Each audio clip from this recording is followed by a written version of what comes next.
A Midsummer Night's Dream takes place in ancient Athens and this magical forest, defined by dictionary.com, a setting is its surroundings or environment of anything. On NoSweatShakespeare.com, Warren King questions why Shakespeare really places his plays in abroad locations. King brings up that many of the plays Shakespeare wrote came from traditional stories and required a specific setting outside of the UK.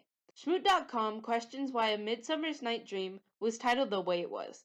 In A Midsummer's Eve, Athens was really about celebrating fertility, and this wasn't just the success of planting or harvesting crops, but the kind of fertility that associated with dating and marriage.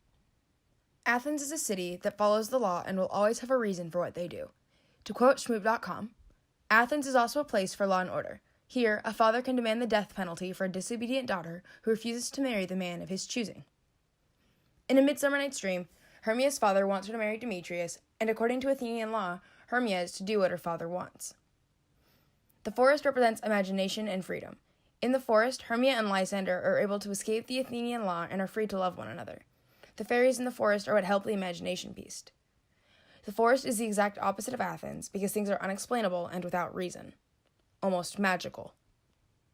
On cowshakes.com, Kay Spencer questions why Shakespeare could articulate these settings. In theory, it's said that Shakespeare could have been reading tourist books, published traveler reports, or unpublished ones in a manuscript. But in A Midsummer Night's Dream, it sets in two settings, Athens and the forest. We all know that Athens is the starting place. And here's a quote from the book A Midsummer Night's Dream that I'm here to explain to you guys.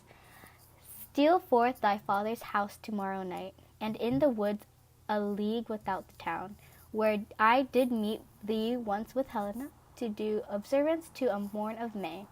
There will I stay for thee, which is a quote from Act 1, Scene 1, lines 163 through 170. And this is a transition from where Lysander and Hermia are from Athens and they're going off into the woods to escape the Athenian law. And it's more about like how they can do whatever and how Hermia doesn't have to marry Demetrius, which is what her father was planning Hermia to do.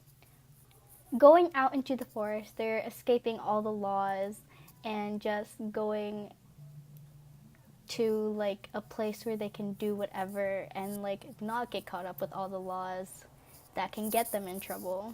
So they're basically becoming free, and the forest is what depicts of them being free, and instead of them being in captive in Athens where a bunch of laws are set in place that can like really like stop them from being with one another.